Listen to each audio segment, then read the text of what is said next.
Assalamualaikum warahmatullahi wabarakatuh. Di sini saya selaku pemateri pertama. Adapun rumusan masalah yang ingin saya paparkan yaitu yang pertama pemanfaatan media dan yang kedua difusi inovasi. Pemanfaatan media. Pemanfaatan media adalah penggunaannya yang sistematis dari sumber.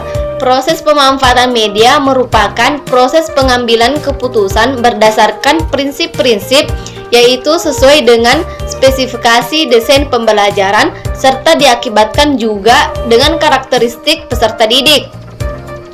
Seseorang yang belajar memerlukan bantuan yang dinamakan media pembelajaran.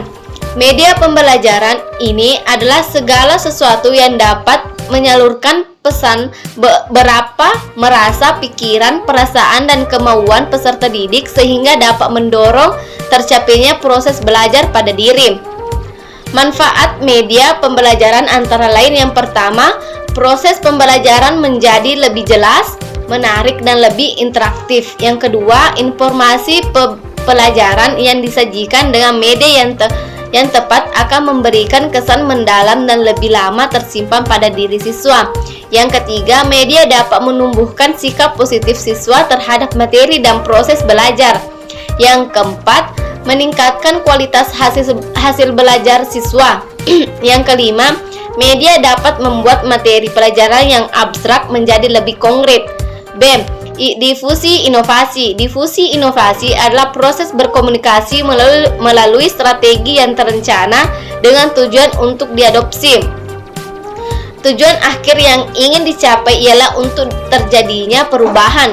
Selama bertahun-tahun, kawasan pemanfaatan dipusatkan pada aktivitas guru dan ahli media yang membantu guru. Model dan teori pemanfaatan dalam kawasan pemanfaatan cenderung terpusat pada perseptif pengguna atau user, akan tetapi dengan diperkenalkan konsep difusi inovasi pada akhir tahun 1960-an yang mengacu pada proses komunikasi dan melibatkan pengguna dalam mempermudah proses adopsi gagasan, perhatian kemudian berpaling ke perspektif penyelenggara.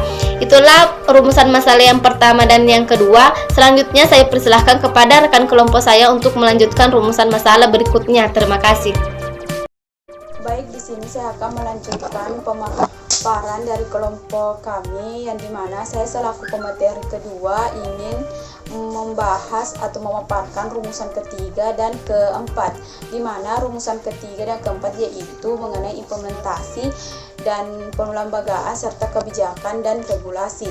Rumusan yang ketiga, implementasi dan pelembagaan. Pengertian implementasi dan pelembagaan, di mana implementasi adalah penggunaan bahan dan strategi pembelajaran dalam keadaan yang sesungguhnya, bukan tersimulasikan.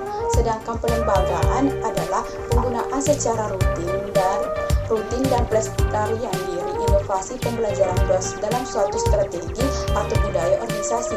Adapun tujuan dari implementasi dan pelembagaan, tujuan implementasi adalah menjamin penggunaan yang benar oleh individu dalam organisasi, sedangkan tujuan pelembagaan adalah untuk mengintegrasikan inovasi dalam struktur dan dalam kehidupan organisasi. Adapun rumusan yang keempat mengenai tentang kebijakan dan regulasi. Kebijakan dan regulasi adalah aturan atau tindakan dari masyarakat atau wakilnya yang mempengaruhi difusi atau penyebaran dan penggunaan teknologi dalam pembelajaran. Kebijakan dan regulasi biasanya dihambat oleh permasalahan etika dan ekonomi, misalnya hukum hak cipta yang dikenakan pada penggunaan teknologi, baik itu teknologi cetak, teknologi audiovisual, teknologi berbasis komputer, maupun teknologi terpadu atau multimedia. Baik, itulah pemaparan dari kelompok